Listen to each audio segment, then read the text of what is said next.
Este canal de audiolibros edita un poco el contenido de los libros, siempre siendo fiel a la idea del autor con respecto a su obra. No nos hacemos responsables por las nuevas ideas que pueda llegar a causar el contenido. Nuestro único fin es esparcir de forma libre la información. El retrato oval, el castillo al cual mi criado se había atrevido a entrar por la fuerza antes de permitir que, gravemente herido como estaba, pasara yo la noche al aire libre. Era una de esas construcciones en las que se mezclan la lobreguez y la grandeza, y que durante largo tiempo se han alzado cejijuntas en los Apeninos, tan ciertas en la realidad como en la imaginación de M.R.S. Radcliffe. Según toda apariencia, el castillo había sido recién abandonado, aunque temporariamente. Nos instalamos en uno de los aposentos más pequeños y menos suntuosos. Hallábase en una apartada torre del edificio. Sus decoraciones eran ricas, pero ajadas y viejas.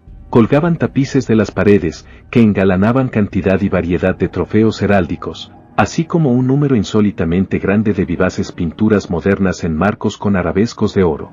Aquellas pinturas, no solamente emplazadas a lo largo de las paredes sino en diversos nichos que la extraña arquitectura del castillo exigía, despertaron profundamente mi interés. Quizá a causa de mi incipiente delirio, ordené, por tanto, a Pedro que cerrara las pesadas persianas del aposento, pues era ya de noche, que encendiera las bujías de un alto candelabro situado a la cabecera de mi lecho y descorriera de par en par las orladas cortinas de terciopelo negro que envolvían la cama.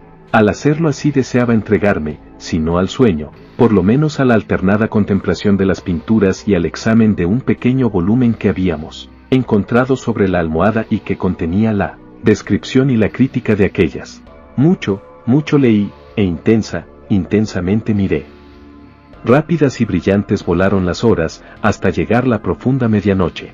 La posición del candelabro me molestaba, pero, para no incomodar a mi amodorrado sirviente, alargué con dificultad la mano y lo coloqué de manera que su luz cayera directamente sobre el libro. El cambio, empero, produjo un efecto por completo inesperado. Los rayos de las numerosas bujías, pues eran muchas, cayeron en un nicho del aposento que una de las columnas del lecho había mantenido hasta ese momento en la más profunda sombra. Pude ver así, vívidamente, una pintura que me había pasado inadvertida. Era el retrato de una joven que empezaba ya a ser mujer. Miré presurosamente su retrato, y cerré los ojos. Al principio no alcancé a comprender por qué lo había hecho, pero mientras mis párpados continuaban cerrados, cruzó por mi mente la razón de mi conducta. Era un movimiento impulsivo a fin de ganar tiempo para pensar, para asegurarme de que mi visión no me había engañado, para calmar y someter mi fantasía antes de otra contemplación más serena y más segura. Instantes después volví a mirar fijamente la pintura. Ya no podía ni quería dudar de que estaba viendo bien, puesto que el primer destello de las bujías sobre aquella tela había disipado la soñolienta modorra que pesaba sobre mis sentidos, devolviéndome al punto a la vigilia. Como ya he dicho, el retrato representaba a una mujer joven. Solo abarcaba la cabeza y los hombros, pintados de la manera que técnicamente se denomina vignette, y que se parece mucho al estilo de las cabezas favoritas de Sally. Los brazos, el seno y hasta los extremos del radiante cabello se mezclaban imperceptiblemente en la vaga pero profunda sombra que formaba el fondo del retrato. El marco era oval, ricamente dorado y afiligranado en estilo morisco. Como objeto de arte, nada podía ser más admirable que aquella pintura, pero lo que me había emocionado de manera tan súbita y vehemente no era la ejecución de la obra, ni la inmortal belleza del retrato.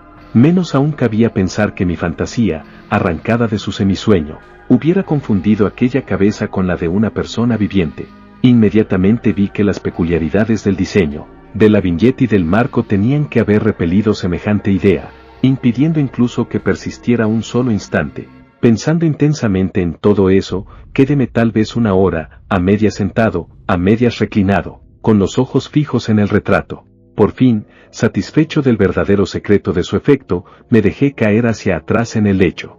Había descubierto que el hechizo del cuadro residía en una absoluta posibilidad de vida en su expresión que, sobresaltándome al comienzo, terminó por confundirme, someterme y aterrarme. Con profundo y reverendo respeto, volví a colocar el candelabro en su posición anterior. Alejada así de mi vista la causa de mi honda agitación, busqué vivamente el volumen que se ocupaba de las pinturas y su historia. Abriéndolo en el número que designaba al retrato oval, leí en él las vagas y extrañas palabras que siguen. Era una virgen de singular hermosura, y tan encantadora como alegre. Aciaga la hora en que vio y amó y desposó al pintor.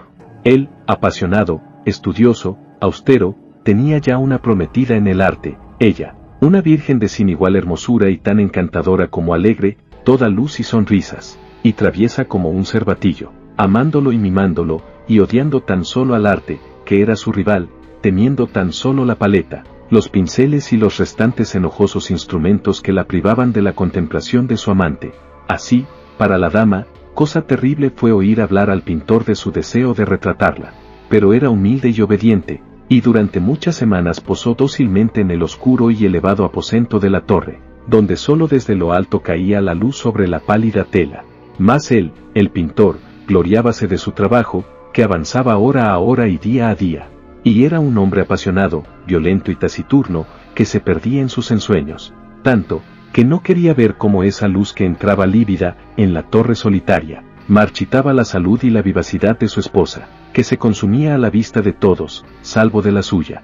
Mas ella seguía sonriendo, sin exhalar queja alguna, pues veía que el pintor, cuya nombradía era alta, trabajaba con un placer fervoroso y ardiente, bregando noche y día para pintar a aquella que tanto le amaba y que, sin embargo, seguía cada vez más desanimada y débil. Y, en verdad, algunos que contemplaban el retrato hablaban en voz baja de su parecido como de una asombrosa maravilla, y una prueba tanto de la excelencia del artista como de su profundo amor por aquella a quien representaba de manera tan insuperable.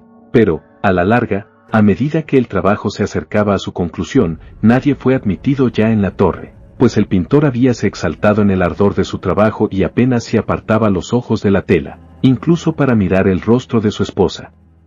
Y no quería ver que los tintes que esparcía en la tela eran extraídos de las mejillas de aquella mujer sentada a su lado.